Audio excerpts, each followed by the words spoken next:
Good morning, everyone.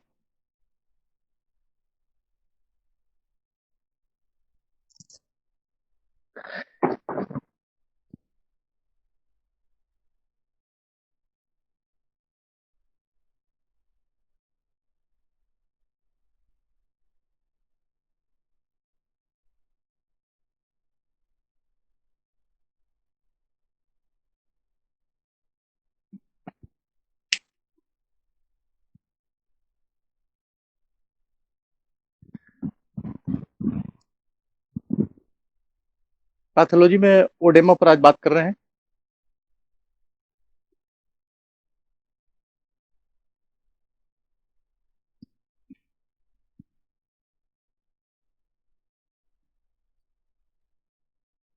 सबसे पहले है क्या ओडेमा,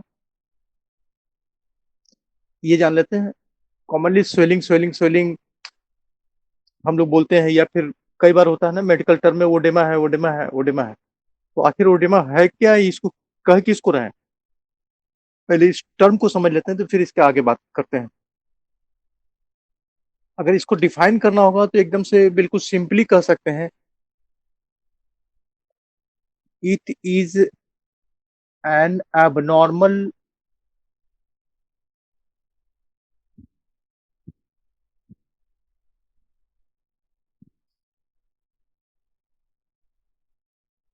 accumulation of fluid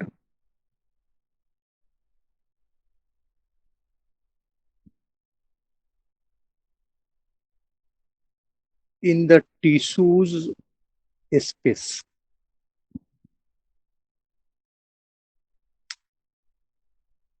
एकदम से टर्म से क्लियर है। It is an abnormal accumulation of fluid. Normal से हटके, नॉर्मली टिश्यू में तो फ्लूइड रहता ही है, जैसे ये सेल हो गया, ये सेल हो गया, ये सेल हो गया, ये सब तो सेल है ही। इन सेल में करीब करीब 68% वाटर कंटेंट तो है ही। साथ में ये जो दो सेल या तीन सेल के बीच का जो स्पेस है, इंटरसेलुलर स्पेस, ये इसमें भी फ्लूइड भरा हुआ होता है। फ्लूइड, प्रोटीन, ये सब भरा हुआ होता है। तो ये नॉर्मल है, इसकी बात नहीं कर रहा है। अब ये कह रहा है कि एबनॉर्मल एकुमुलेशन। एबनॉर्मल एकुमुलेशन का मतलब कि टिश्यू स्पेस, ये या तो इसके अंदर, सेल के अंदर ये भर जाए, या फिर ये टिश्यू स्पेस है दो टिश्यू के बीच का, उस जगह पे बहुत सारा वाटरी कंटेंट यहाँ पे डिपॉजिट हो जाए। ये दो कंडीशन को हम लोग ओडेमा के नाम से जानते हैं।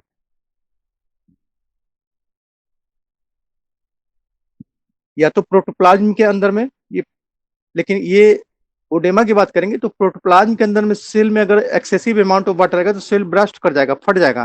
फट जाने के बाद ये नेक्रोच कर जाएगा।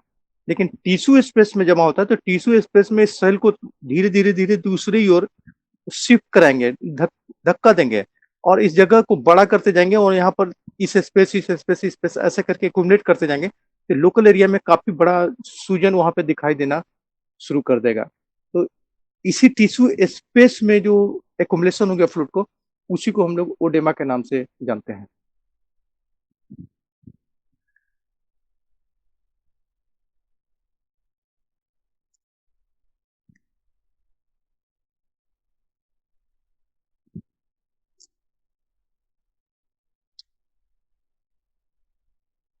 अब टाइप्स ऑफ ओडेमा,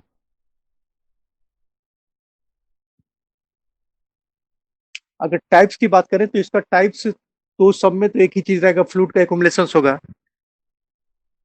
अब फ्लूइड में या तो कहीं पर प्रोटीन ज्यादा होगा, या फिर कहीं पर प्रोटीन नॉर्मल होगा, या प्रोटीन नहीं होगा। एक तो इसके आधार पर डिवीजन है। ये फ्लूइड है जो एक्यूमुलेट हुआ है, इसमें फ्लूइड के साथ प्रोटीन्स, बॉडी प्रोटीन शामिल है। ये दोनों कंबाइंड रूप से कहीं पर एक्यूमुलेट हुआ, या फिर फ्लूइड विदाउट प्रोटीन, ये कॉम्बिनेशन कहीं पर जमा है। इसके आधार पे नाम अलग हो जाएगा, क्लासिफिकेशंस। इसके आधार पे क्लासिफिकेशंस अलग हो जाएगा। एक तो बात क्लासिफिकेशन का ये है कि फ्लूइड में क्या क्या कंटेंट है। सेकंड क्लासिफिकेशन का हमारा जो क्राइटेरिया है वो डिपेंड करता है कि बॉडी में किस जगह पे वो मौजूद है। बॉडी सरफेस में सर से लेकर पांव तक में वो किस जगह पे मौजूद है, उसके आधार पर इसको ओडेमा को फिर से अलग अलग क्लासिफिकेशन हम लोग कर देते हैं। तो दो अलग अलग क्राइटेरिया में इसको हम लोग डिवाइड किए हैं।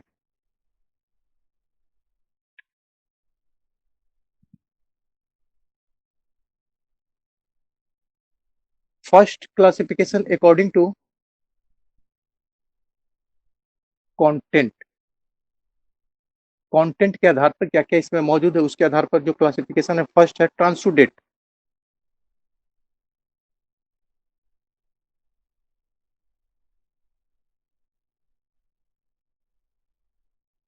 अगर ट्रांसुडेट की बात करें तो it is non inflammatory oedema. Non inflammatory oedema.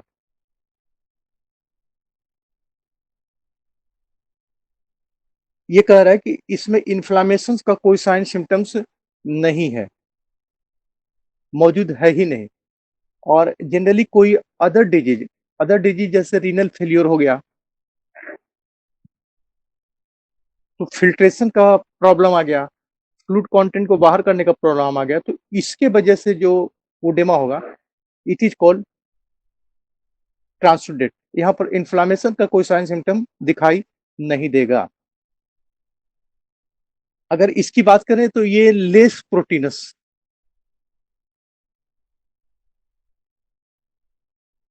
और नन प्रोटीनस। ट्रांसुडेट में प्रोटीन्स लेस, वहां पर प्रोटीन्स या तो नहीं के बराबर होगा या प्रोटीन्स नहीं होगा। तो प्रोटीन नहीं होने की चांसेस बहुत कम होता है। लेस प्रोटीन मतलब पुअर प्रोटीनस स्ट्रक्चर्स उस फ्लूइड के साथ मौजूद रहेंगे। तो it is our transudate. First division इसके आधार पर हो गया। सेकेंड आता है एक्सुडेट।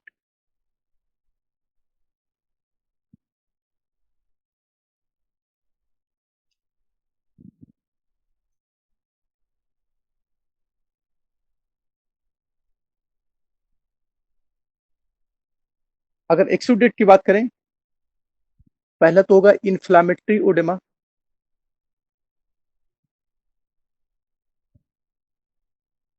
ओडेमा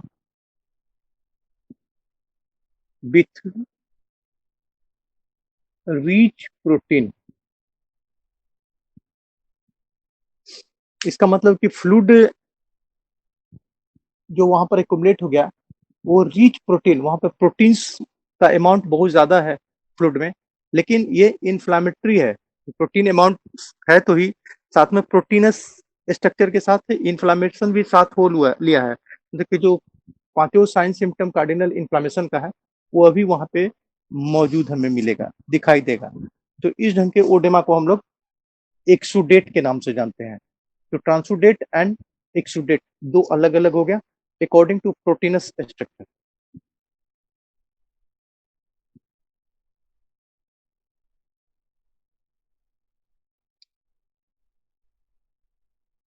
अब अकॉर्डिंग टू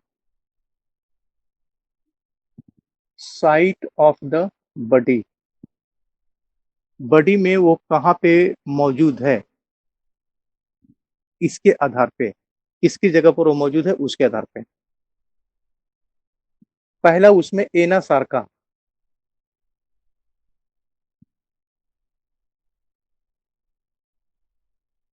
किसकी जगह पे मौजूद है उसके आधार पर पहला जो टाइप हो गया इसका एना सार्का।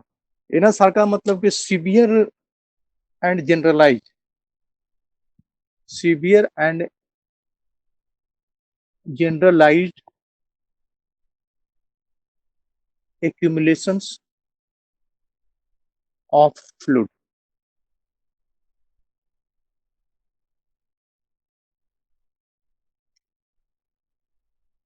इसमें बोला है कि सीवियर मतलब बड़ा क्रोनिक स्टेज है। एंड जनरलाइज का मतलब कि सर से पांव तक, मतलब ऑल टिश्यूज एंड ऑर्गन्स शरीर के लगभग सभी टिश्यूज एंड सभी ऑर्गन्स में एक साथ, खासकर सबक्यूटेनियस टिश्यूज में अगर फ्लूइड जमा है तो उस ढंग के कलेक्शन ऑफ फ्लूइड को हम लोग एना सार्का के नाम से जानते हैं। उस ओडेमा को एना सार्का के नाम से जानते हैं। जैसे कार्डियक फेलियर हो गया, कंजेस्टिव कार्डियक फेलियर हो गया, रीनल फेलियर हो गया, तो इन सब केसेज में, या सीवियर एनीमिया हो गया, तो इन सब केसेज में पूरे बॉडी, सर से लेकर पांव तक एक साथ सूजन हो जाते हैं। सूजन का मतलब है ओडेमा हो जाते हैं। तो उस ओडेमा को हम लोग एना सार्का के नाम से जानते हैं।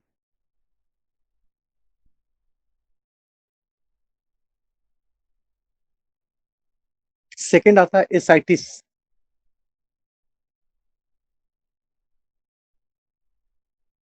अगर एसाइटिस की बात करें तो कलेक्शन ऑफ फ्लूइड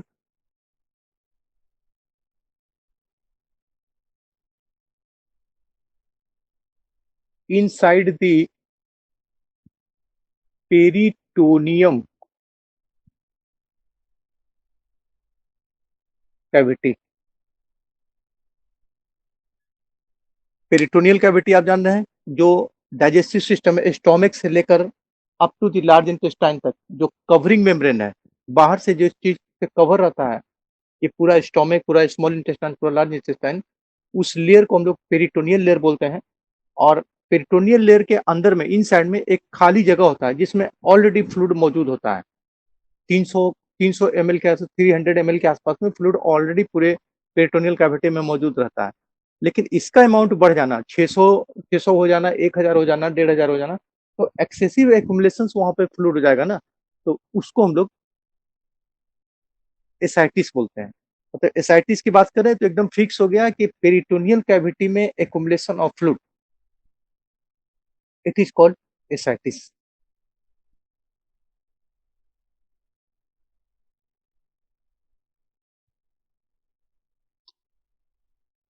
उसके बाद आता है हाइड्रोथोरेक्स।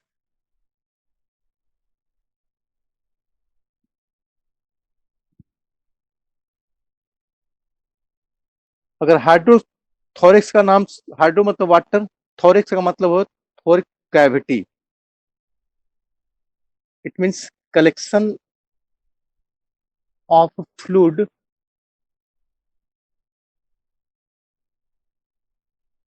inside the pleural cavity।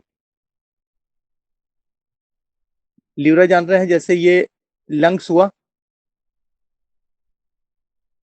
तो लंग्स के चारों तरफ जो कवरिंग मेम्ब्रेन है, इट इज आवर प्लूरा या ल्यूरा। ये लंग्स का वाल है, ये प्लूरा है, इसके बीच में खाली स्पेस है जिसको हम लोग ल्यूरल कैविटी बोलते हैं। और इसमें ल्यूरल फ्लूइड, स्मॉल अमाउंट में ल्यूरल फ्लूइड ऑलरेडी मौजूद है। जैसे पेट्रोनियल कैविटी में था, वैसे इसमें मौजूद रहता है। अब इसमें एक्सेसिव अमाउंट में डिपॉजिट हो जाना, एक एकुमुलेट कर जाना फ्लूइड, ये अगर एक्सेसिव अमाउंट में यहाँ ल्यूरल कैविटी में फ्लूइड जमा हो गया, तो उस कंडीशन को हम लोग हाइड्रोथोरेक्स के नाम से जानते हैं। तो एक पेट में पानी आ गया एसाइटिस, एक चेस्ट में पानी आ गया, मतलब थोरेक्स कैविटी में आ गया, तो हाइड्रोथोरेक्स। नेक्स्ट आता है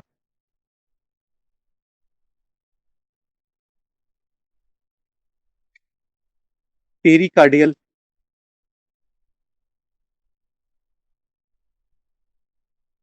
इफ्यूजन।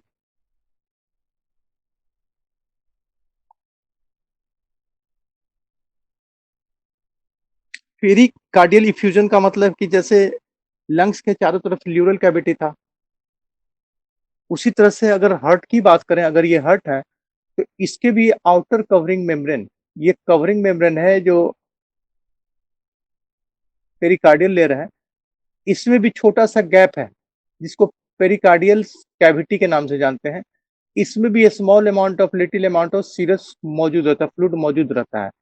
अब ये एक्सेसिव, किसी वजह से एक्सेसिव इन्फ्यूजन यहाँ पे हो जाता है, जरूरत से ज्यादा इन्फ्यूजन हो जाता है, तो इस कंडीशन को हम लोग पेरिकार्डियल इफ्यूजन के नाम से जानते हैं।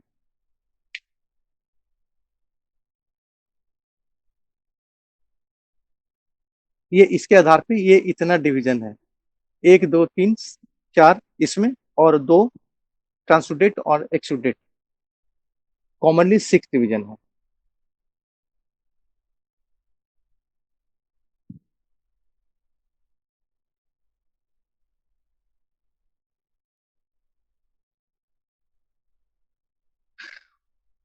अब इसके बाद चले जाते हैं मैकेनिज्म, ओडेमा हो कैसे रहा है।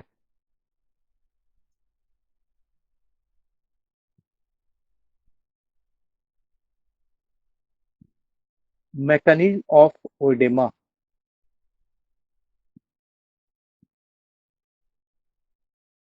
इसका क्या क्या प्रोसेस है और कैसे कैसे ओडेमा वहां डेवलप करता हुआ चला जा रहा है।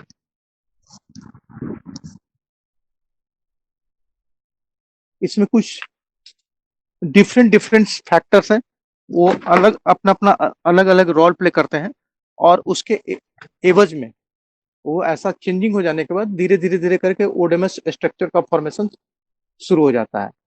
उसमें पहला आता है इंक्रीज कैपिलरी परमिएबिलिटी।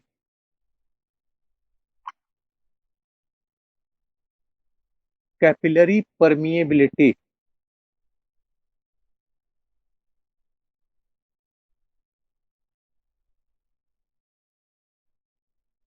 ये कैपिलरी है।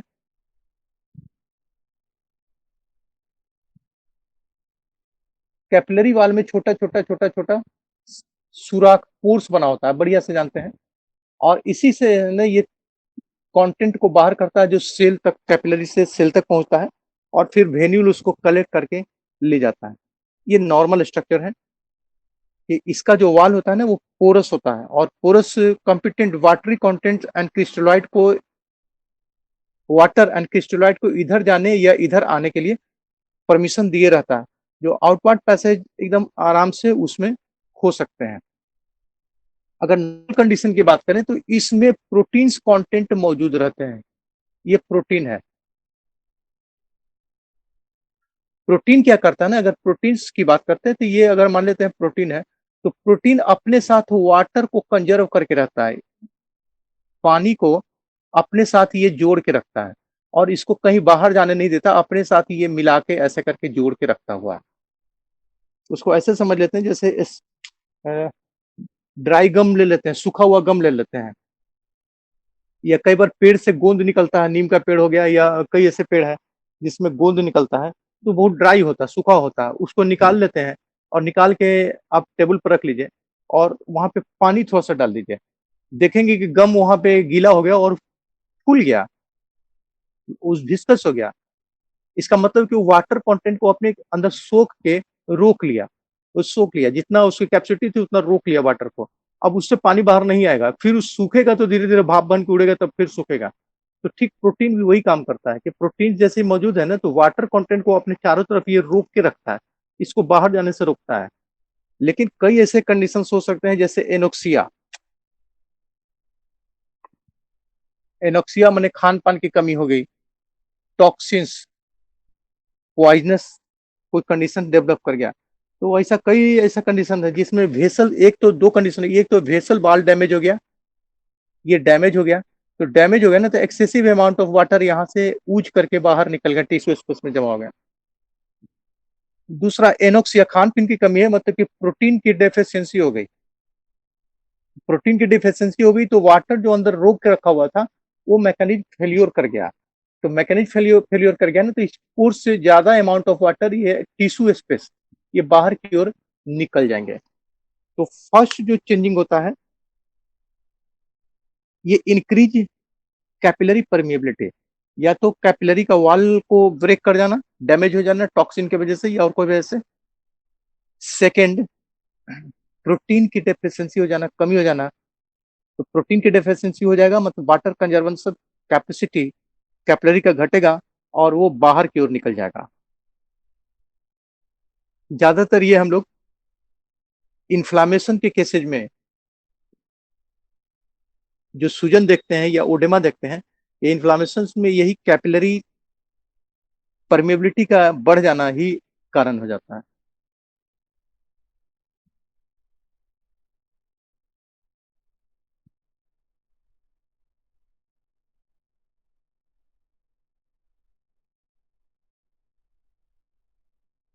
Second, diminished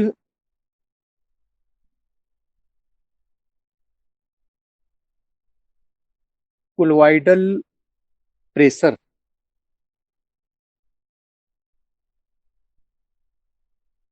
of the plasma protein.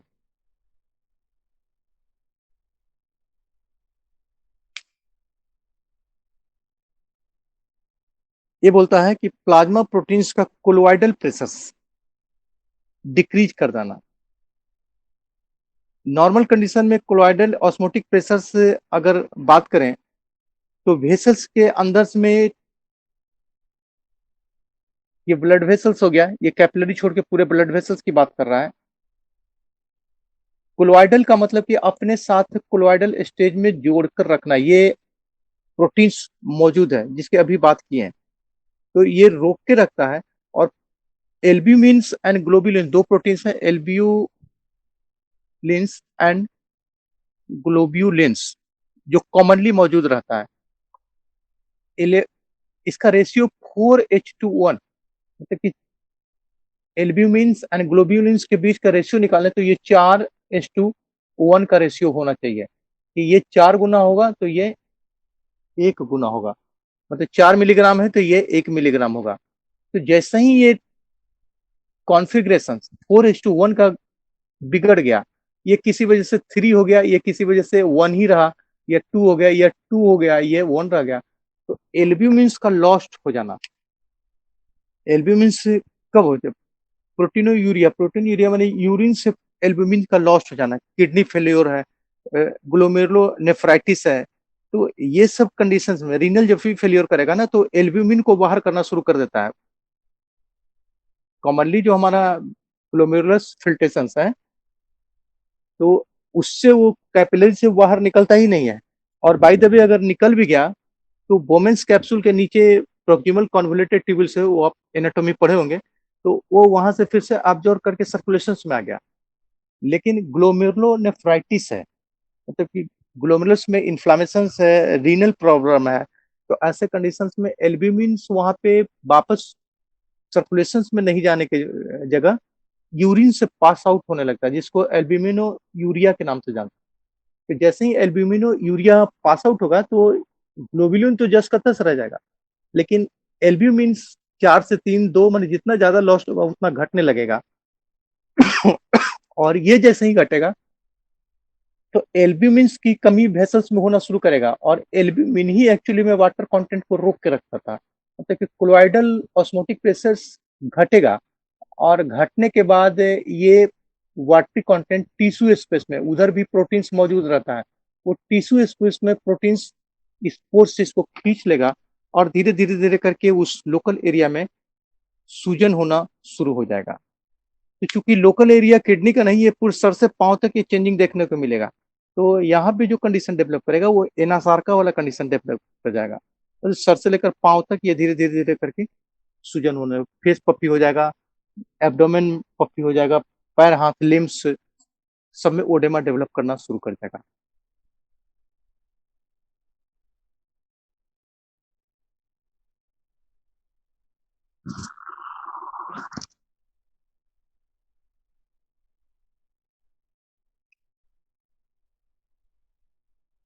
तीसरा, इंक्रीज्ड हाइड्रोस्टैटिक प्रेशर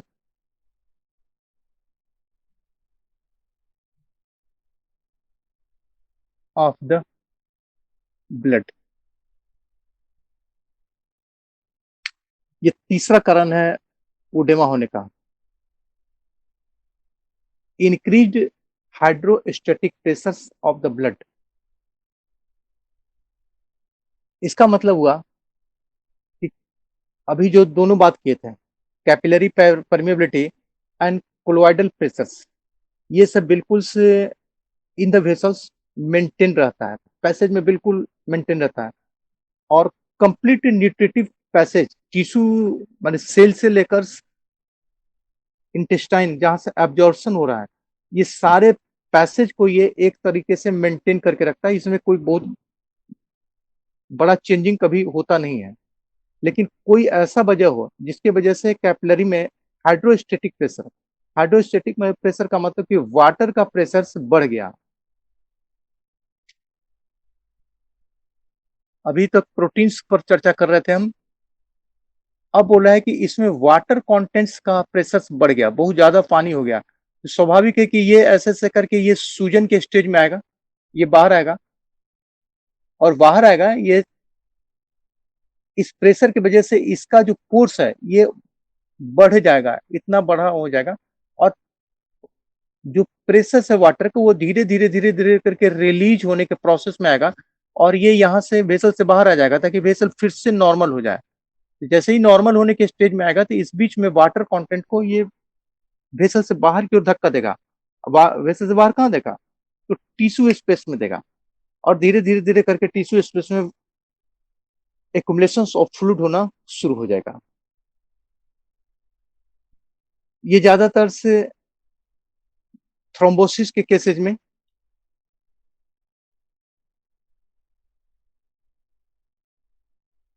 या इम्बोलिज्म के केसेज में, जिस जगह पे थ्रोम्बोसिस या इम्बोलिज्म है उस जगह पे ये हाइड्रोस्टेटिक प्रेशर बढ़ जाएगा, और ये रिलीज करने के लिए टिश्यू स्पेस में वाटर को डालना शुरू कर देगा।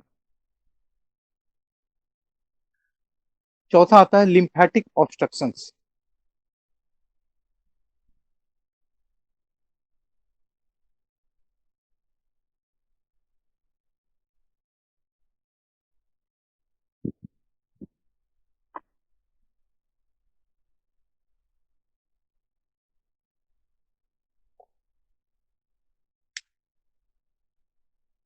फोर्थ हो गया लिम्फेटिक ऑब्स्ट्रक्शंस। स्वाभाविक है, ये लिम्फ ग्लैंड है, ये लिम्फेटिक डक्ट है, लिम्फेटिक वेसल्स है, डक्ट नहीं।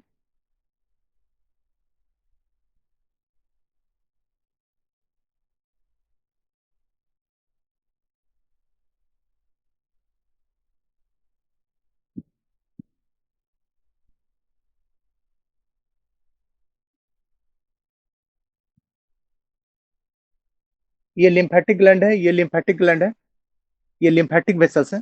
तो ये टिश्यू स्पेस से फ्लूइड एंड खासकर प्रोटीन, लिम्फ क्या करता है, जो वेन्यूल जिस चीज को कलेक्ट नहीं कर पाता है, खासकर प्रोटीन्स को, उसको लिम्फेटिक वेसल्स कलेक्ट करके लेके आता है, और कलेक्ट करने के बाद ये लिम्फेटिक ग्लैंड को दे देता है, लिम्फेटिक ग्लैंड से आगे बढ़ाता जाता है, वो आगे बढ़ाते ही एकजुट होकर लिम्फेटिक डक्ट में कन्वर्ट करता है, और वो lymphatic duct ultimately inferior vena cava या सुपीरियर वेना केवा, ये हमारे एकदम बिल्कुल हार्ट के पास जाके उसको ड्रेन कर देता है, फिर से सर्कुलेशन में डाल देता है। ये तो कॉमन प्रोसेस चलता रहता है।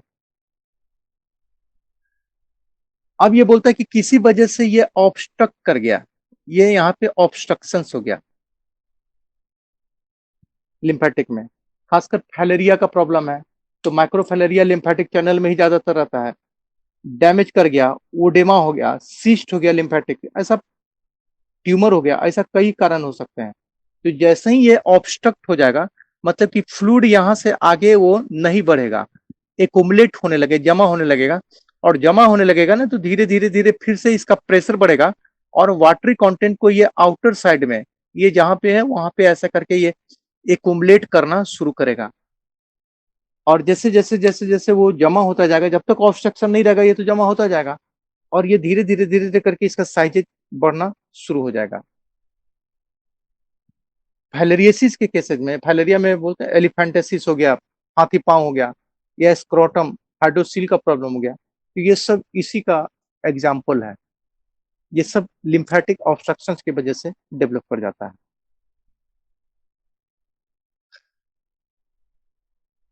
लास्ट क्लोराइडल,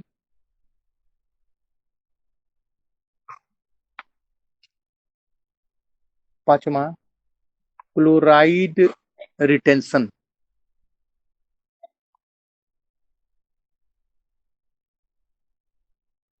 इसकी बात कर रहे हैं। नमक लिए, सोडियम क्लोराइड, ये अलग हो जाएगा अंदर जाने के बाद और ये अलग हो जाएगा। दोनों मॉलिक्यूल्स अलग अलग हो जाएंगे, क्लोराइड अलग हो जाएंगे एंड सोडियम अलग हो जाएंगे।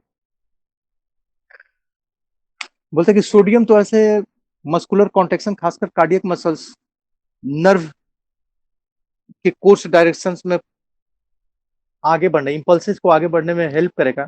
क्लोराइड भी नेगेटिव पोल बनाता है, तो है तो इसका बहुत फायदा है। लेकिन नुकसान ये है कि जैसे जैसे ही ये क्लोराइड है ना, क्लोराइड सर्कुलेशन से आगे बढ़ेगा और टिश्यू स्पेस या टिश्यू में इसका एकुमुलेशन हो जाता है, जिसको हम लोग रिटेंशन बोलते हैं। ये कई कारण हो सकता है। पहला रीनल फेलियर के कंडीशंस में हो सकता है, किडनी फेल कर गया। कार्डियक फेलियर के कंडीशंस में रिटेंशन हो सकता है। तीसरा, एक्सेसिव इनटेक ऑफ सॉल्ट, अगर नमक का बहुत ज्यादा उपयोग किया जा रहा है, खासकर अल्कोहल वगैरह लेते हैं तो अल्कोहल वगैरह में भी स्मॉल अमाउंट में क्लोराइड मौजूद रहता है। तो ये सब धीरे धीरे धीरे धीरे रिटेंस होगा। तो क्लोराइड में कैपेसिटी होता है कि वाटर कंजर्वेशन का, ये वाटर मॉलिक्यूल्स को अपने साथ ये जोड़ेगा। जहां जहां सॉल्ट रुकेगा वहां वहां ये वाटर मॉलिक्यूल को जोड़ेगा। तो जितना टिश्यू स्पेस है वहां पर ये धीरे धीरे धीरे करके वाटर को रोक लेगा, अपने साथ वो जोड़ के रखेगा। और जोड़ के रखेगा मतलब कि वहां पे कॉमन ओडेमस स्ट्रक्चर्स, धीरे धीरे धीरे धीरे करके वो स्ट्रक्चर्स इनलार्ज होना शुरू हो जाएंगे। तो ये सीधा इन्वॉल्व नहीं है, ये कोई ऑर्गन्स में प्रॉब्लम नहीं कर रहा है, ये वेसल्स में कोई प्रॉब्लम नहीं कर रहा है। लेकिन जिस जिस जगह पे ये मौजूद है वहां वहां से वो सॉल्ट जहां जहां मौजूद है वहां वो वाटर को कंजर्व करेगा। तो ये एक तरह से प्रीडिस्पोजिंग फैक्टर है, माने मदद करता है, सारे प्रोसेस को मदद करके वहां पे जमा करवा दिया।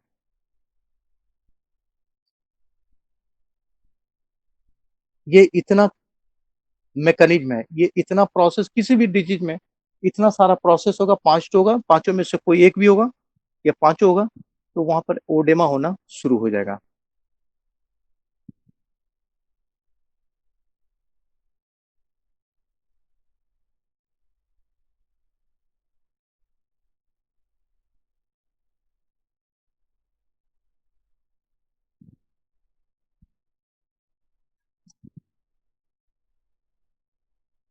अब बात करते हैं जनरलाइज्ड ओडेमा।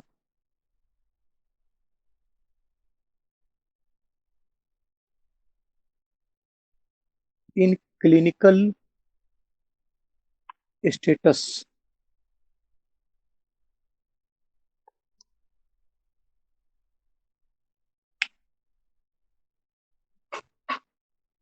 जनरलाइज ओडेमा का मतलब हो गया कि पूरे बॉडी में सर से लेकर पांव तक सूजन की बात कर रहे हैं।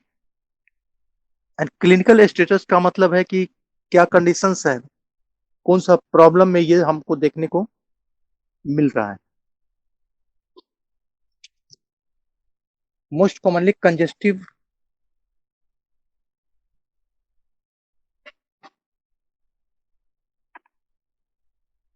कार्डियक फेलियर,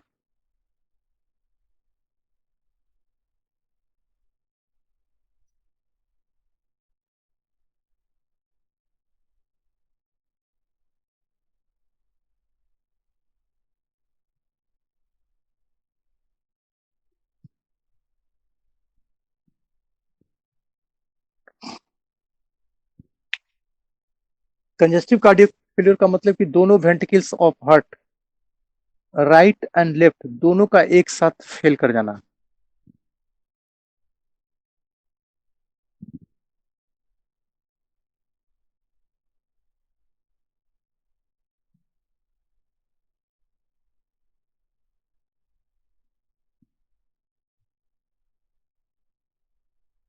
इसका मतलब कि ये इधर से लेगा नहीं, रिस्पायरेटरी सिस्टम से ब्लड, और ये राइट एट्रियम पूरे सिस्टम से सर से लेकर पांव तक ब्लड लेगा नहीं। तो ये ल्यूरल स्पेस लंग्स में ओडेमा हो जाएगा, और ये नहीं ले रहा है तो सर से लेकर पांव तक जितने लिम्ब है उसमें ओडेमा हो जाएगा। तो congestive cardiac failures generalise oedema के लिए रिस्पॉन्सिबल है।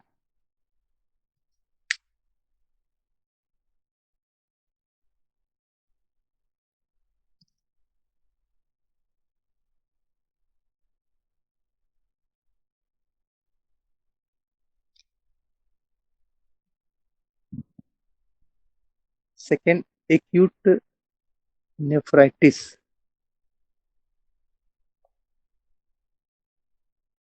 एक्यूट नेफ्राइटिस का मतलब है कि नेफ्रॉन्स में अचानक से इन्फ्लामेशन का सिम्टम सामने आ गया।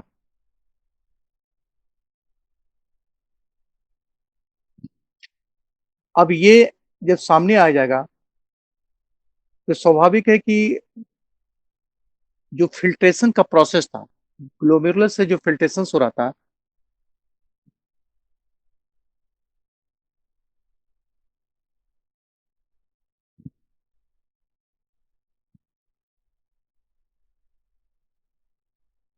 है ना, इफरेंट एंड एफरेंट आर्ट्रियोल हो गया, कैपिलरी, यहाँ से फिल्ट्रेट होके इसमें आ रहा था बोमेंस कैप्सूल में, बोमेंस कैप्सूल से धीरे धीरे धीरे करके ये आगे बढ़ता हुआ चला जा रहा था।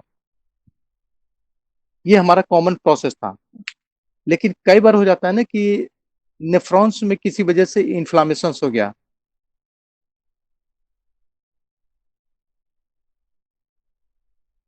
जिसके वजह से प्रोटीन का लॉस या तो एक्सेसिव हो गया, एल्ब्यूमिन यूरिया के रूप में पास आउट हो गया, या फिर लॉस ऑफ प्रोटीन्स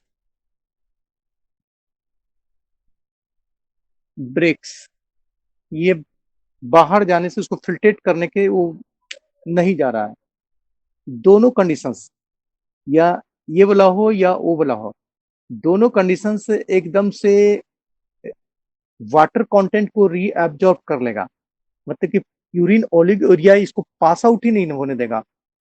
1500 ml 24 घंटा में जो यूरिन पास आउट है, जो नेफ्राइटिस होगा तो वो 300-600 ml माने ओलिगोरिया, कई बार एन यूरिया, मतलब बिल्कुल यूरिन बनना बंद हो जाएगा। तो जब बनना बंद हो जाएगा, ये कम एक्सक्रेशन होगा, तो ऐसे कंडीशन में प्रोटीन्स अंदर ही रह जाएगा। और अभी बात की थी कि प्रोटीन जैसे ही वेसल में रहेगा, इस मतलब कि टिश्यू स्पेस में सर्कुलेट करके टिश्यू स्पेस में या सेल्स में जमा होना शुरू करेगा, और धीरे धीरे धीरे धीरे धीरे करके वो वाटर को कंजर्व करेगा, और कॉमन कॉमन ओडेमा मतलब कि एनासार्का का स्टेज वहां पे डेवलप कर जाएगा।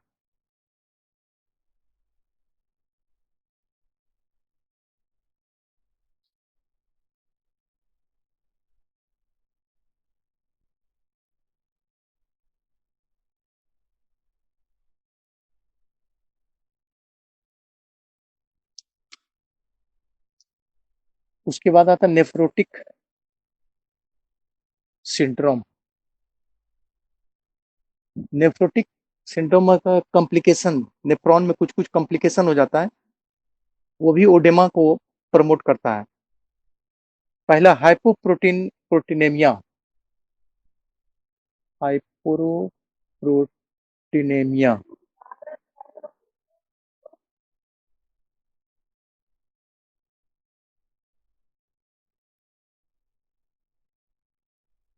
हाइपोप्रोटीनेमिया का मतलब हो गया प्रोटीन्स का डेफिशिएंसी हो जाना टिश्यूज में, that is hypoproteinaemia. It must, इसका मतलब ये कोलोइडल प्रेशर का फिर से डिफरेंस होना शुरू करेगा। नॉर्मली कोलोइडल प्रेशर जो होता है वो वाटर के अनुपात में 40-50 cm होता है, और नेफ्राइटिक सिंड्रोम में घट के 5-20, मैंने नॉर्मल इसका 40 से 50 cm of water colloidal pressure है, और नेफ्रोटिक सिंड्रोम ये घट के 5-20 cm ऑफ वाटर तक आ जाएगा। तो ये जो बहुत बड़ा डिफरेंसेस यहाँ पे हो रहा है, ये एल्बुमिन्स एंड ग्लोबुलिन्स उसके बीच का जो मॉलिक्यूल्स कॉन्फ़िगरेशन था या स्ट्रक्चर था, उसको डिस्टर्ब करेगा, रेशियो को डिस्टर्ब करेगा, एंड अल्टीमेटली धीरे धीरे धीरे धीरे करके ओडेमस स्ट्रक्चर्स, या प्रोटीन कंजर्व है टिश्यू स्पेस में या ब्लड वेसल में, दोनों ही कंडीशन में, ब्लड वेसल्स में भी है तो ऑस्मोटिक प्रेशर बढ़ाएगा, और ऑस्मोटिक प्रेशर बढ़ेगा तो वेसल से ये वाटर निकल जाएगा। तो दोनों कंडीशंस में ये बढ़ा देगा, ओडेमा को बढ़ा देगा। उसके बाद आता है सोडियम रिटेंशन।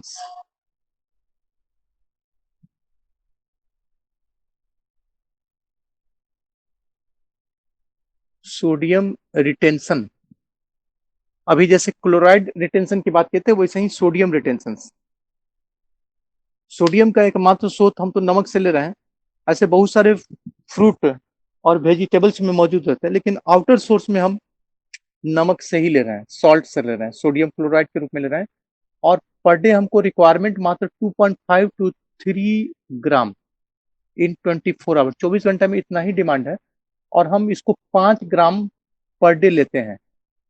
5 ग्राम पर डे लेते हैं तो उसमें से करीब करीब 2 ग्राम या 2.5 ग्राम फीके से लॉस्ट, मैंने स्टूल से लॉस्ट हो जाता है, यूरिन से लॉस्ट हो जाता है, फिर पसीना स्वेट से लॉस्ट हो जाता है, सीवीसेस से लॉस्ट हो जाता है, वेपोराइज स्टेज सांस छोड़ते हैं उससे लॉस्ट हो जाता है।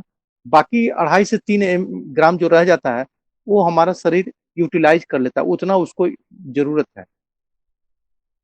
कई ऐसे कंडीशन है, या तो intake, excessive intake of sodium, या फिर फेल्योर ऑफ रीनल। ये दो ऐसे कंडीशन है जिसमें सोडियम का रिटेंशन हो जाता है। तो जैसे ही सोडियम का रिटेंशन होगा तो ये सीधे नेफ्रोटिक सिंड्रोम की ओर बढ़ेगा, ये नेफ्रोटिक सिंड्रोम की ओर बढ़ेगा, प्लस इंक्रीज हार्ट रेट।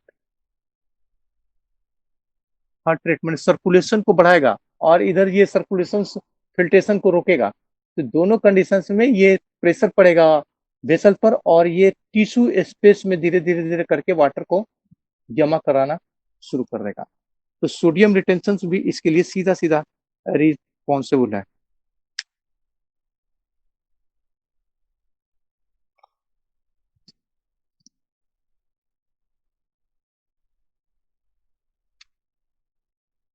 इसके बाद लास्ट में आता है रिडक्शन ऑफ प्लाज्मा वॉल्यूम।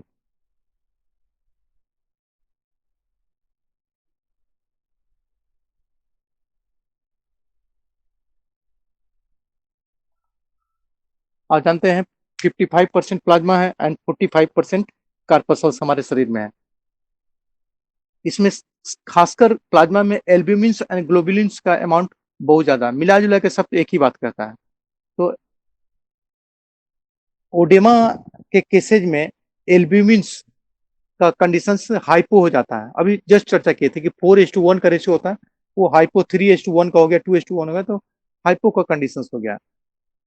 और ये धीरे धीरे धीरे करके ओडेमस स्ट्रक्चर में कन्वर्ट करना शुरू कर जाएगा।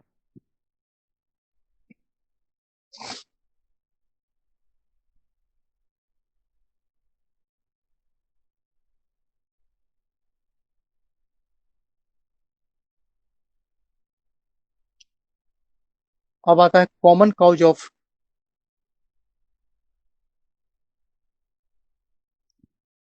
ओडेमा। ये सब तो मेडिकल टर्म हो गया, मैकेनिक हो गया, अब कुछ कॉमन काउज भी हो सकता है। फर्स्ट, आर्ट्रियल डायलाटेशन, आर्टरी का साइज बढ़ जाना। अभी जैसे सब वही तो बना ही रहते हैं। किस किस कंडीशन में हो जाएगा, तो इन्फ्लामेशन, हीट, टॉक्सिन्स, या फिर hormonal deficiency, neuro hormonal deficit. ये सब कंडीशन जब आएगा तो आर्टरी डायलेट कर जाएगा, और आर्टरी डायलेट कर जाएगा तो ये उसका फोर्स बढ़ेगा, ये धीरे धीरे करके ओडेमा में कन्वर्ट कर जाएगा।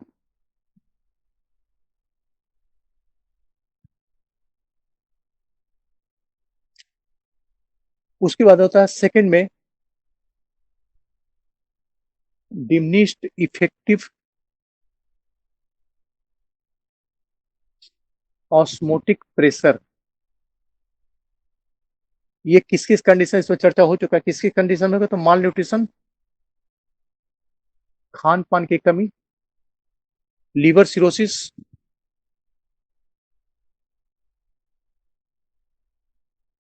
उसके बाद नेफ्रोटिक सिंड्रोम।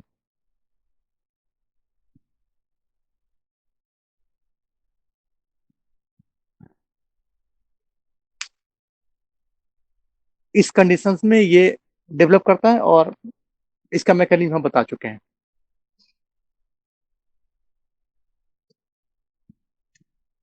उसके बाद आता है लिक्की वैस्कुलर एंडोथेलियम।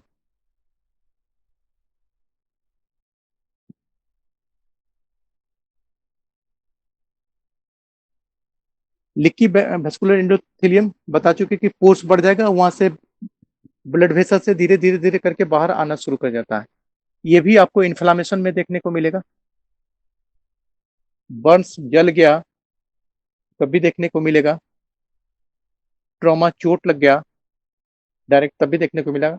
या फिर कई बार एलर्जिक रिएक्शंस में देखने को मिलेगा।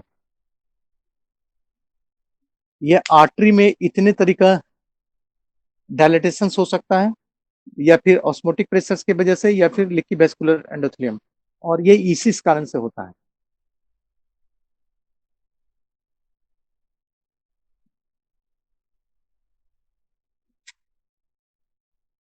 उसके बाद आता है increased venous pressure.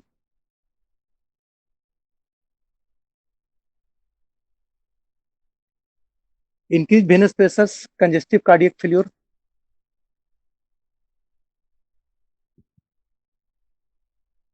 Cardiac failure में देखेंगे, देखने को मिलेगा। थ्रोम्बोफ्लेबाइटिस,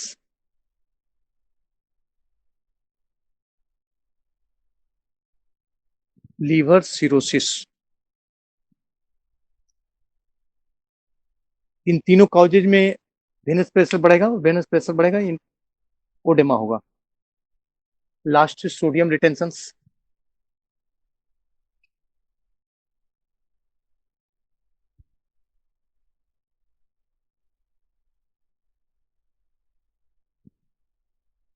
पहला तो एक्सेसिव सॉल्ट इंटेक, जरूर से ज्यादा साल्ट ले रहे हैं। उसके बाद इंक्रीज ट्यूबुलर रीएब्जॉर्प्शन।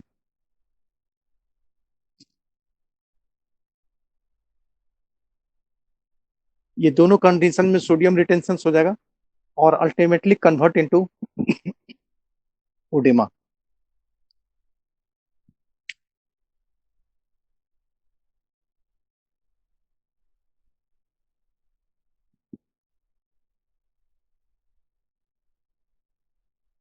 ये यहां पर आकर आपका ओडेमा खत्म हो जाता है। अब 2 मिनट का रेस्ट दीजिए, फिर इसको लिखा देते हैं।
हाँ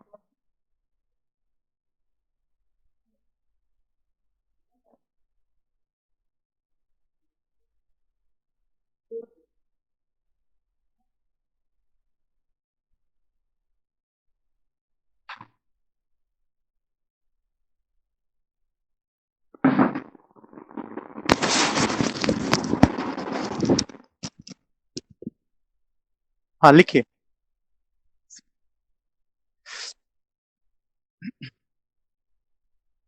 The term oedema may be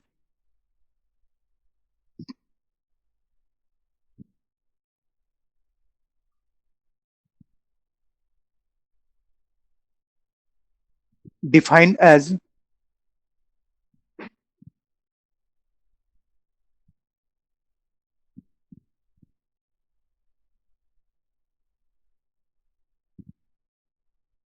an abnormal accumulation of fluid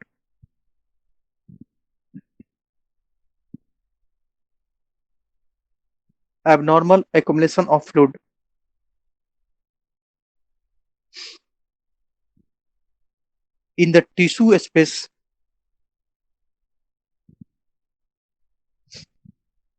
and serous cavities.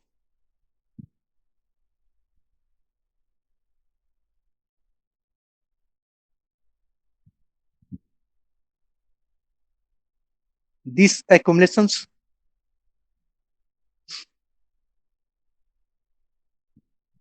these accumulations may be local or general.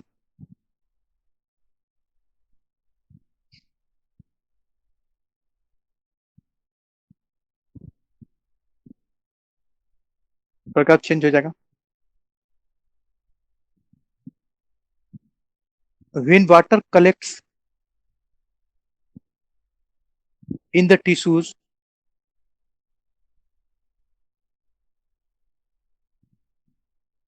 it may be in free or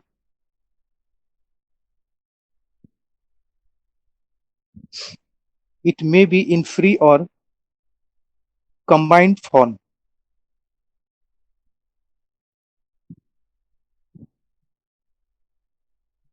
When combined, it is united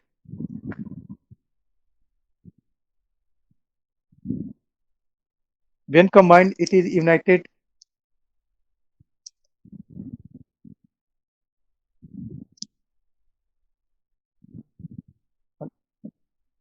it is united with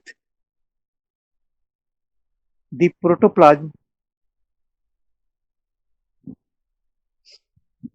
of the tissue elements.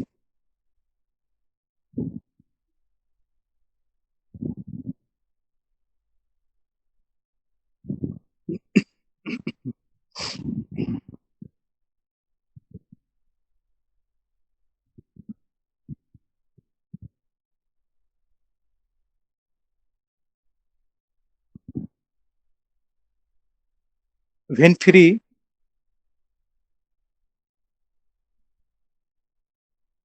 when free, it lies between these elements.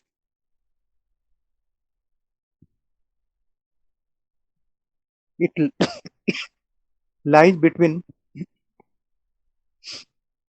these elements and can be moved from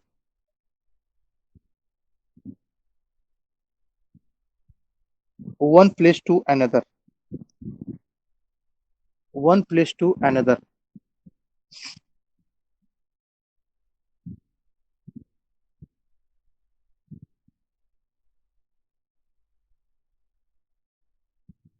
अब heading देना है common forms of oedema.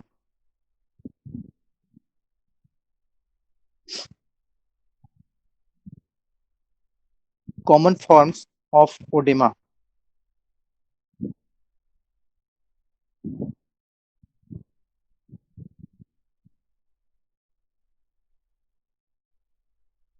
First में एना Sarka,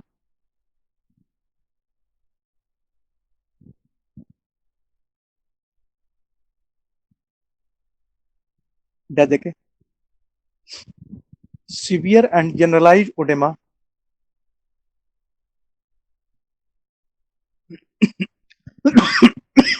severe and generalized edema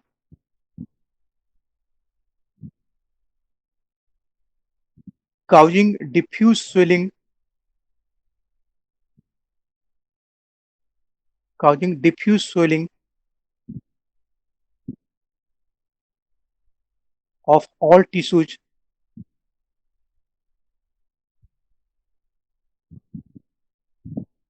of all tissues and organs in the body.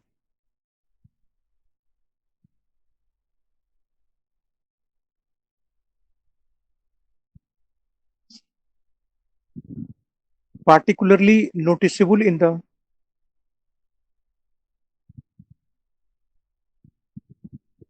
particularly noticeable in the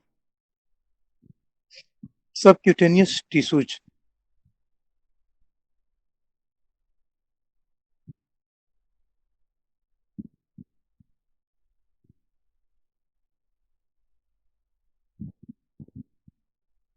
second में ascites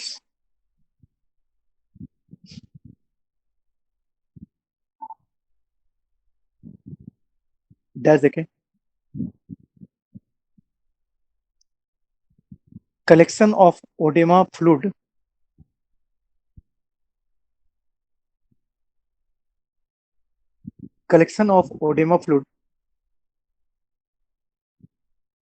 in the pleural cavity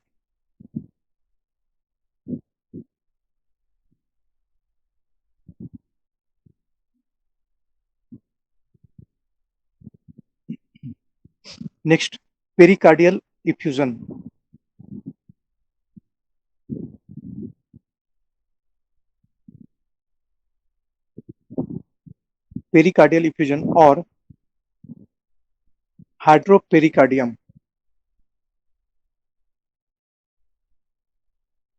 or hydropericardium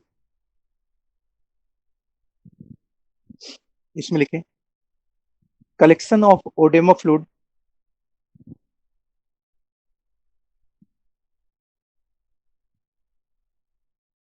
collection of edema fluid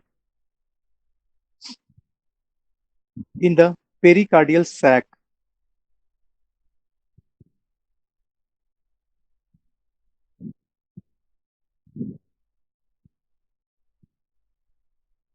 next में transudate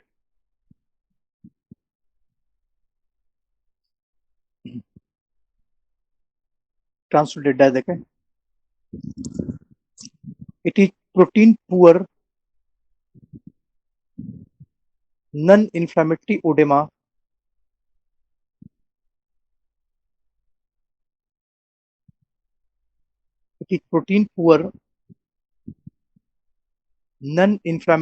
edema fluid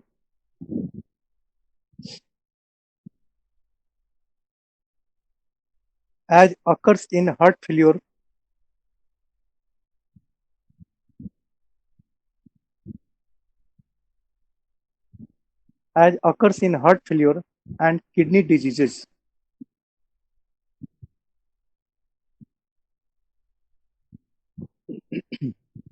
Heart failure and kidney diseases.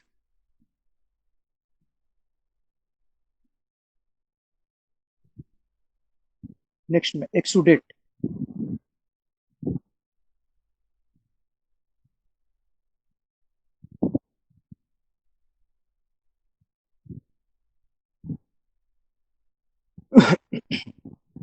Dash देखें it is the protein rich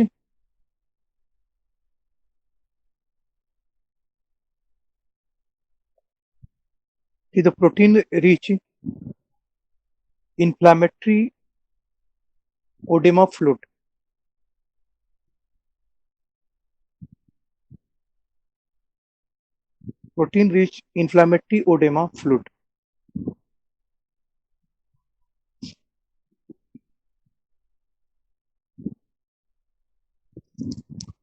खत्म हो गया अब heading देना है mechanism of oedema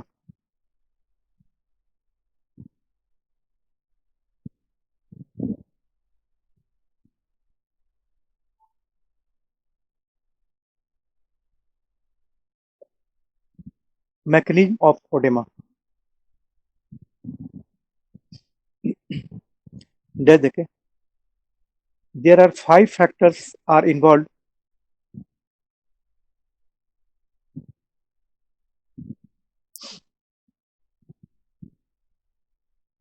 There are 5 factors are involved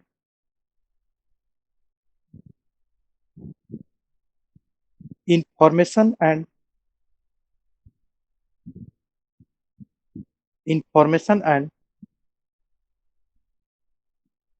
promotion of oedema.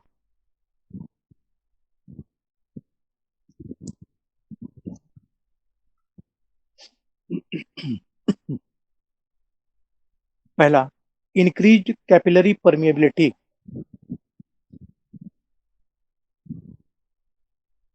Increased capillary permeability.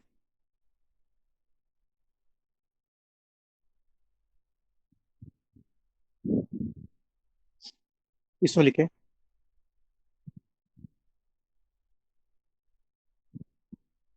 although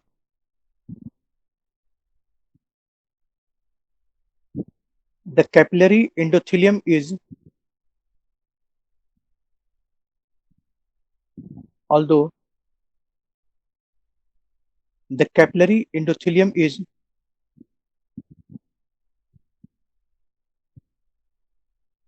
completely permeable to water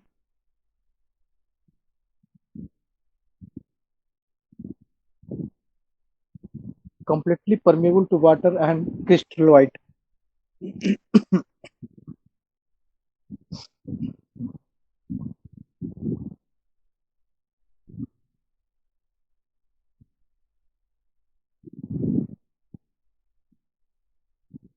Under normal conditions,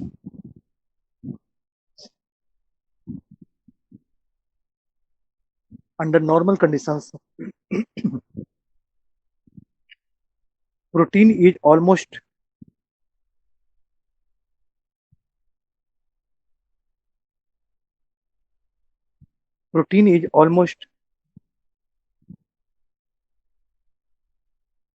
completely prevented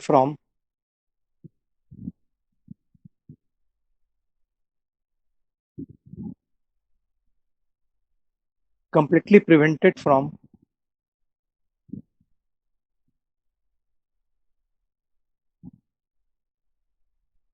passing out from the blood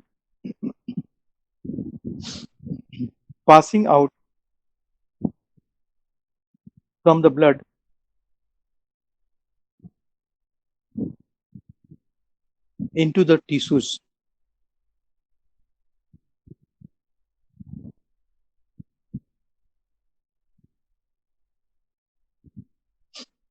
But when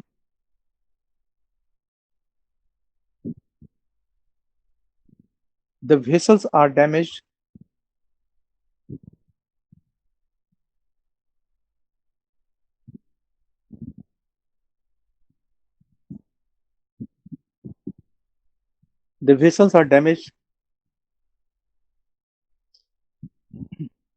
by toxins, anoxia, etc.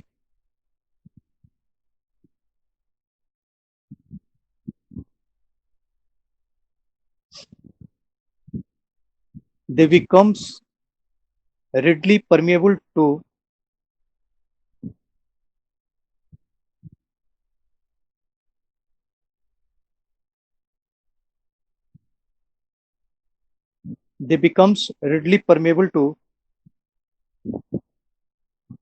proteins as seen in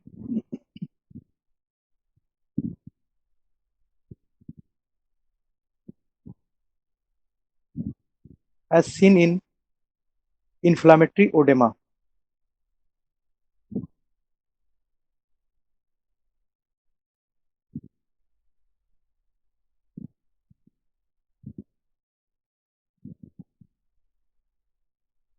paragraph change हो जाएगा. The escape of protein is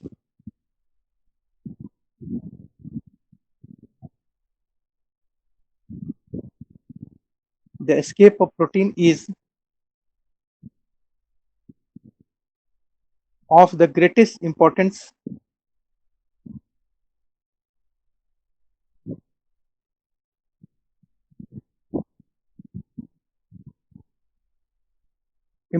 in the production of oedema,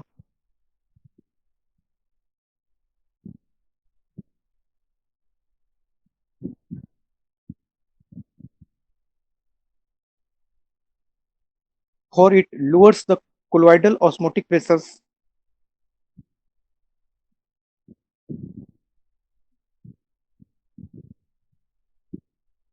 for it lowers the colloidal osmotic pressures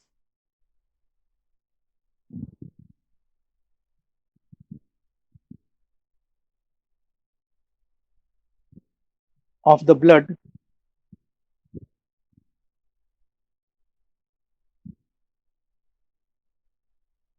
and arise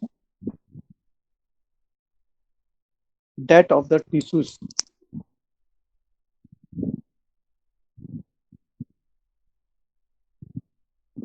Arise that of the tissues, resulting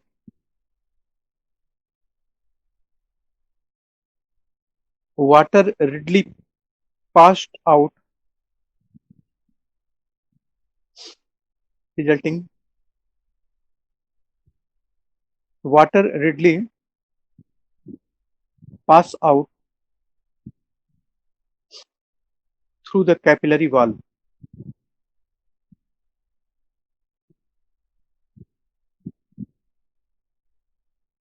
Through the capillary wall.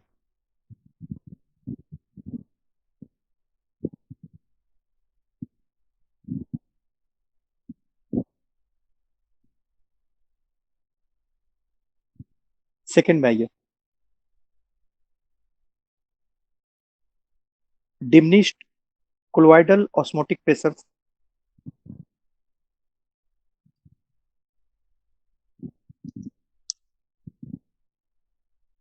diminished colloidal osmotic pressures of the plasma protein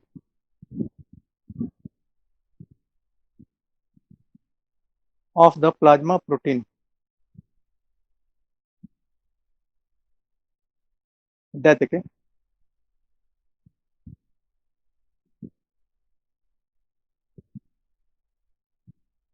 under normal conditions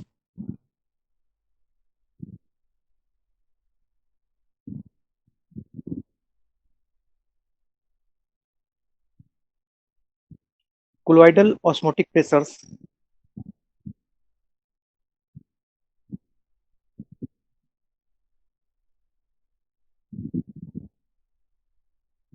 prevent the water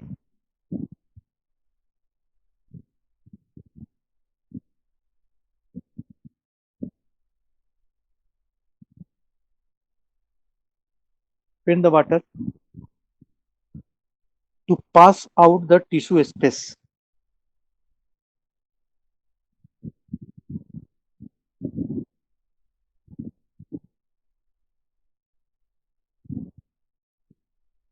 But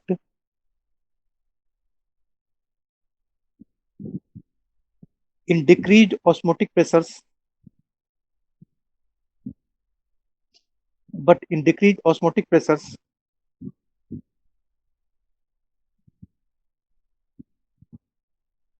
water passes out from the vessels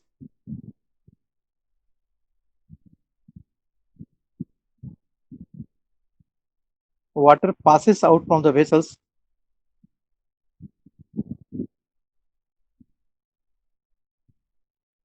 into the tissues,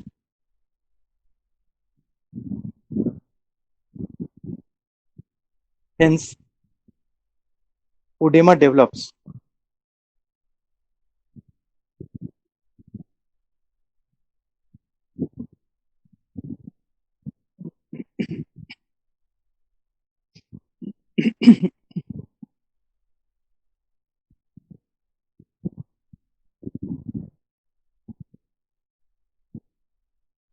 third में आइए, increase hydrostatic pressure increase hydrostatic pressure of the blood.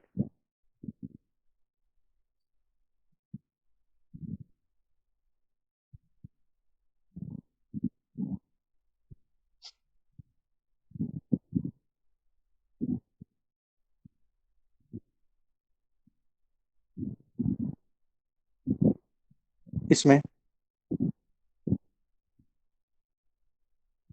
the pressure in the capillary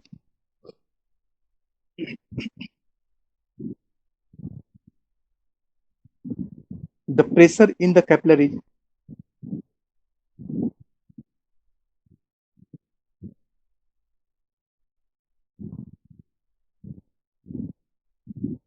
is the force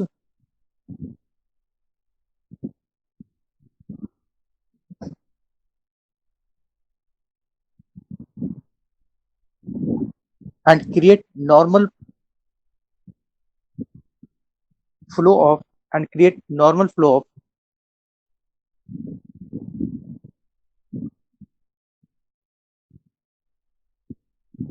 nutritive material into the tissues.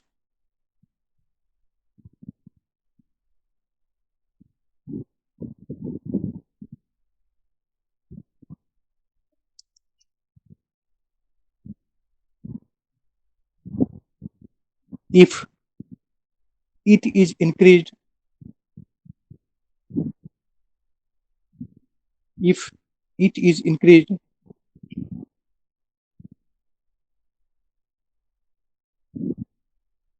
edema will result.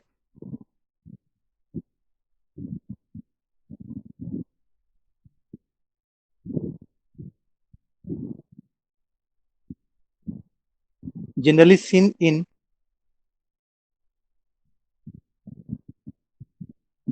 in cardiac failure,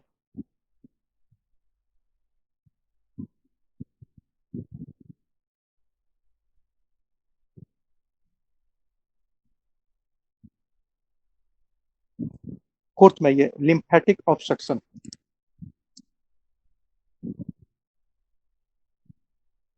fourth में lymphatic obstruction.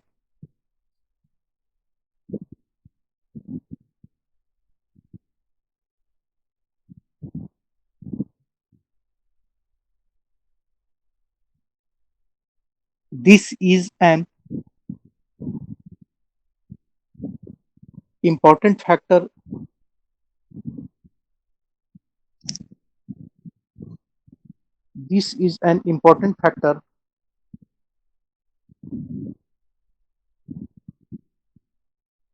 in the production of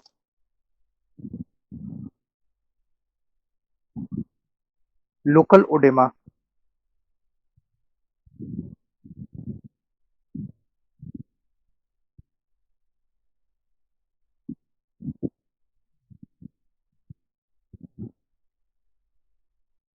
Much of the intercellular fluid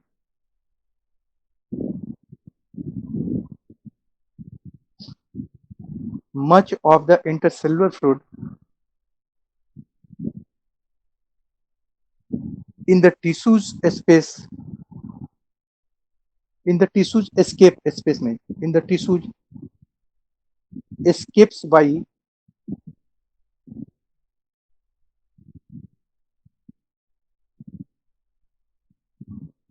way of the lymphatics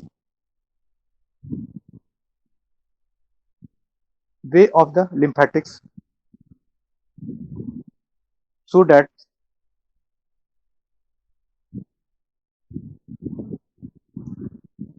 obstruction to outflow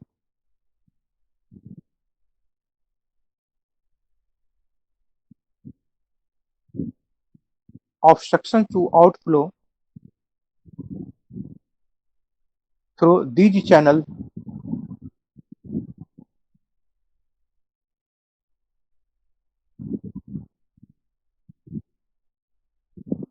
will cause local edema.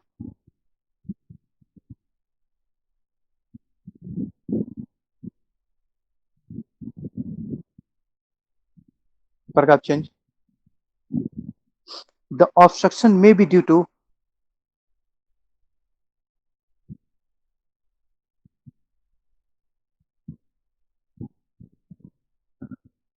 The obstructions may be due to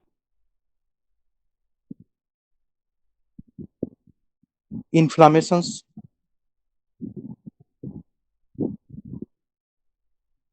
comma, presence of tumor cells within the lumen, tumor cells within the lumens,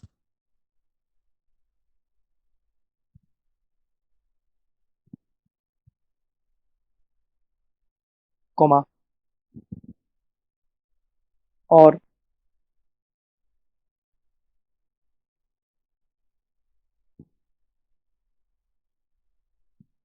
filariasis or filariasis.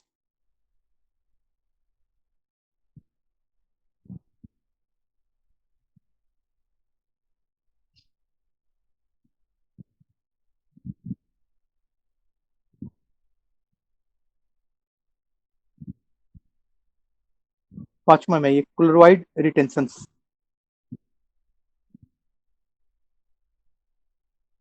Chloride retentions.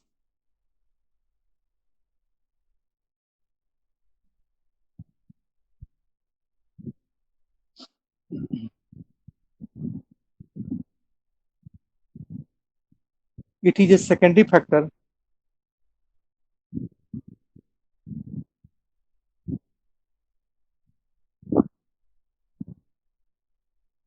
it is a secondary factor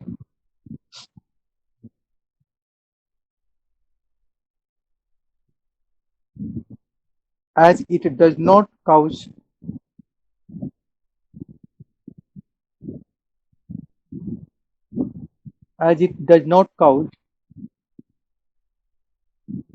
the production of oedema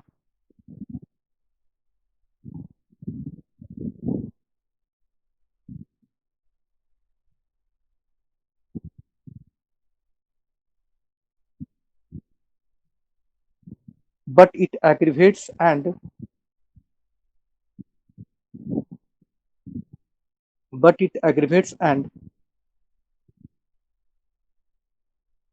continues the already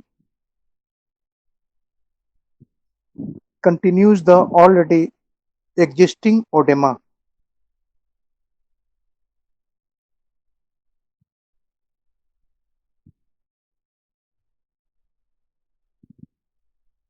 Paragraph change. Once oedema is established,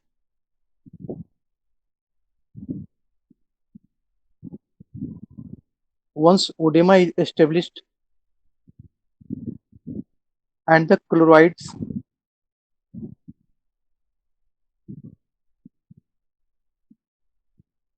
pass into the tissues and water,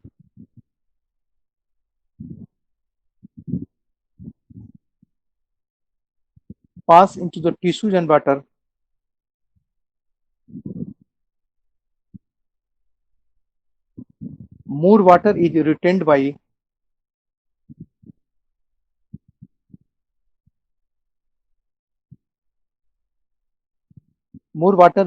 by the tissues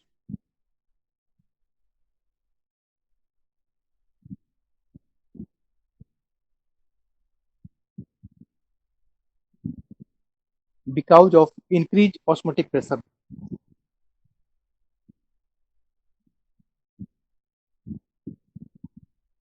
Because of increased osmotic pressure.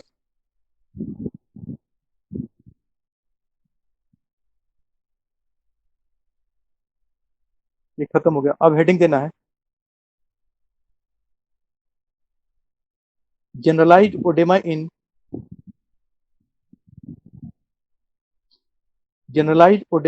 clinical states.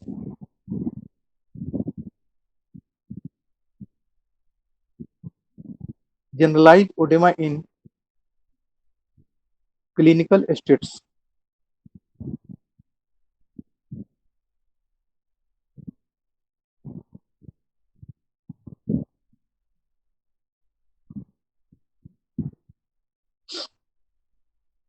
पहला में congestive heart failure,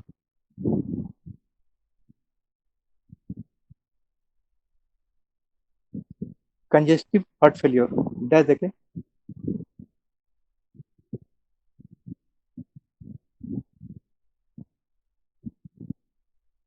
resulting from increased hydrostatic pressures,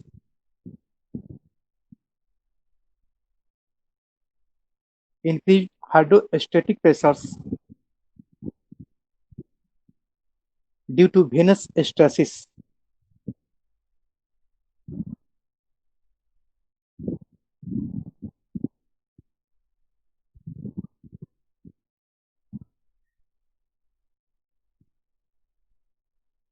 second में ये acute nephritis,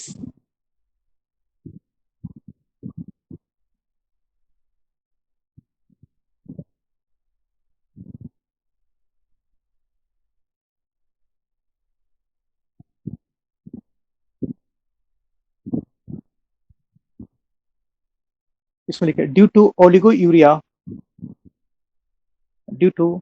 OLIGURIA,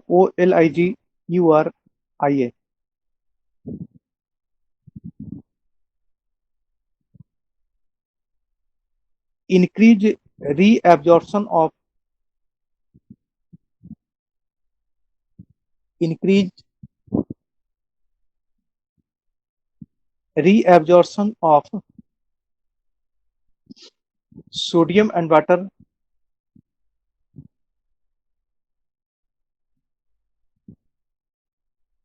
from the renal tubules,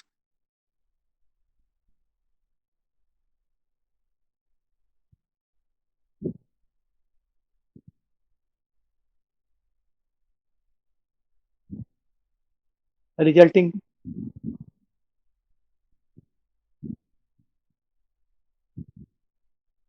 odometer change in the tissue space. Odometer change in the tissue space.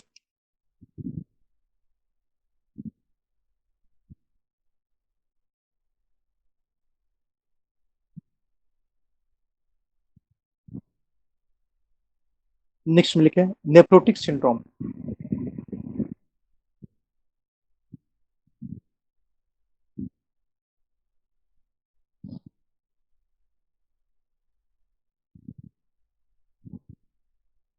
in this case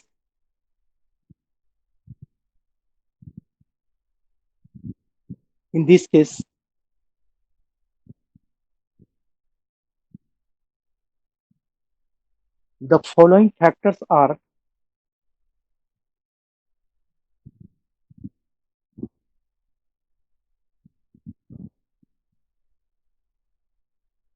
probably concerned with the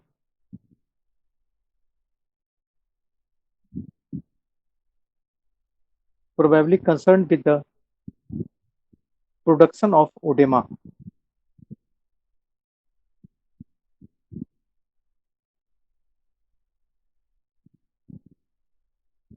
ए में लिखना है hypoproteinaemia, ए में hypoproteinaemia,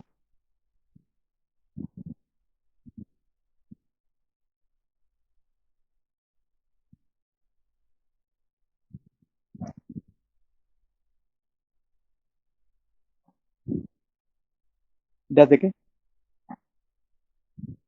the colloidal osmotic pressure is lowered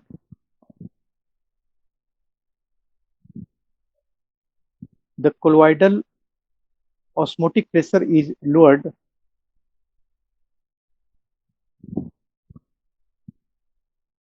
by loss of protein in the urine।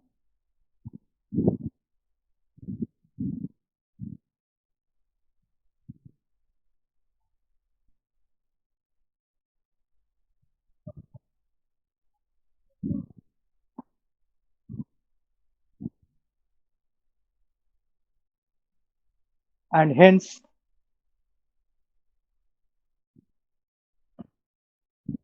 fluid passes from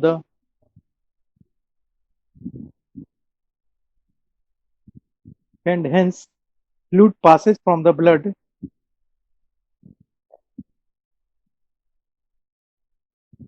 into the tissue space.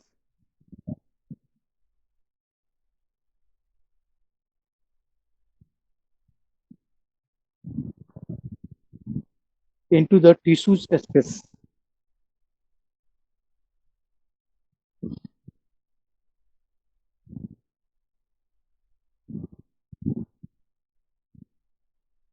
B में लिखें sodium retention.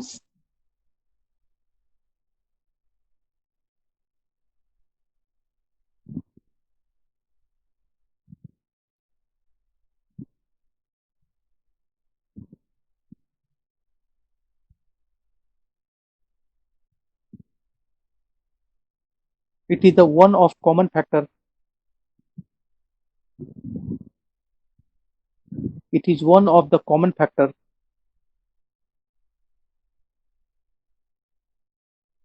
to develop edema. To develop edema.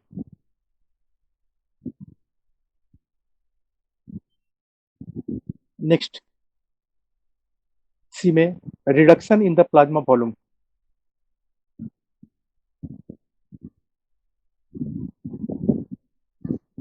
Reduction in the plasma volume.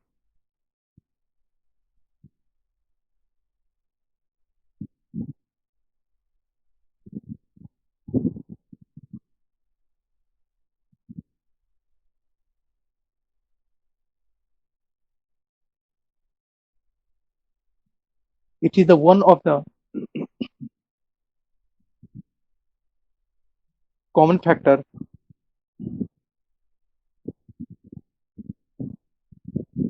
which causes edema.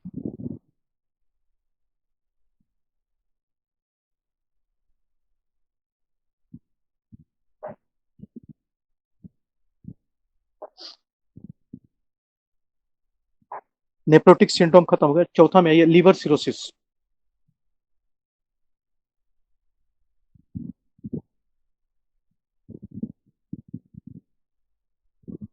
देखें,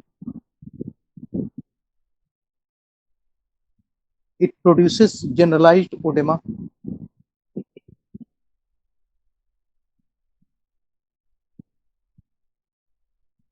It produces generalized edema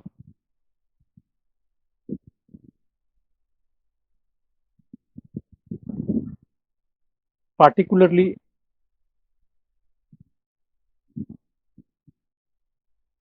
excessive accumulations of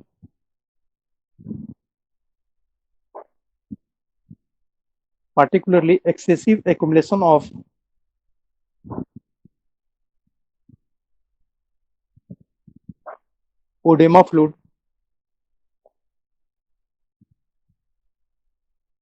in the peritoneal cavity.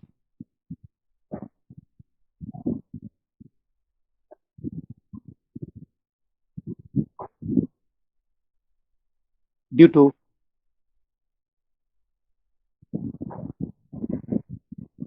increased hydrostatic pressures,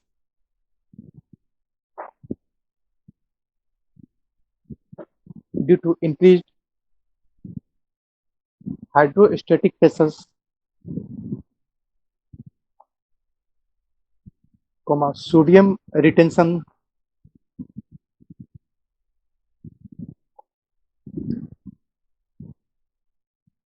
and loss of plasma osmotic pressure.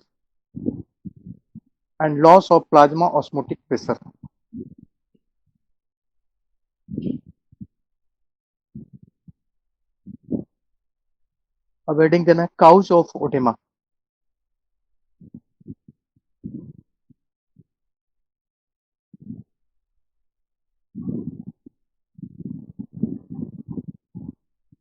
Cause of edema में पहला arteriolar dilatation, ARTE RIOLAR, arteriolar dilatation. देखें, due to inflammation, heat, toxin,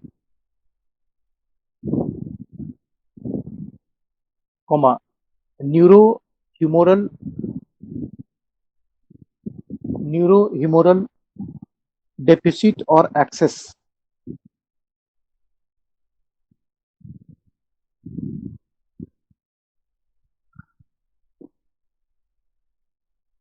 second में आइए, diminished effective osmotic pressure.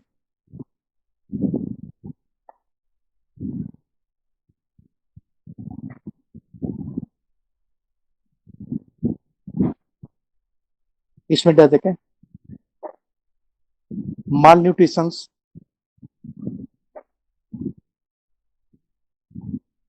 cirrhosis,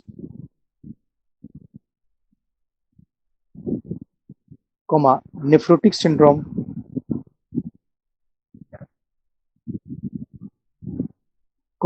inflammation,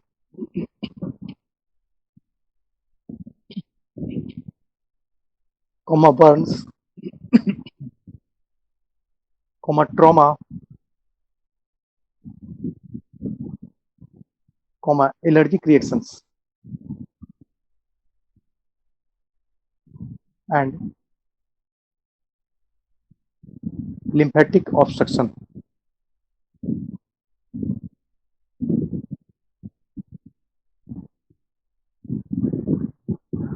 तीसरा में increase venous pressure.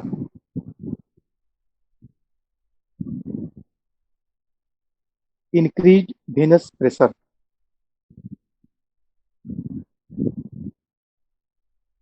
इसमें क्या देखें, congestive cardiac failure,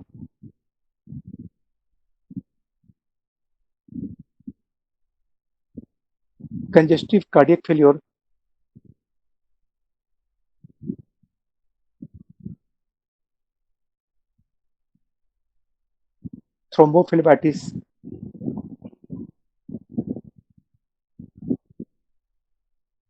and liver cirrhosis.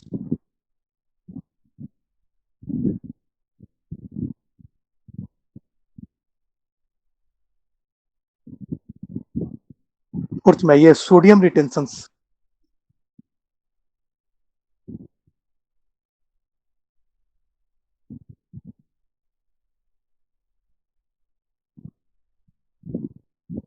इसमें sodium retention, excessive salt intake,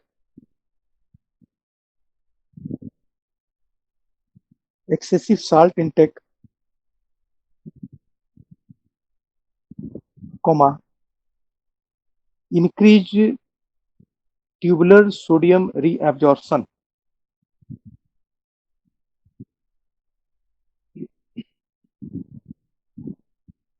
Increase tubular sodium reabsorption.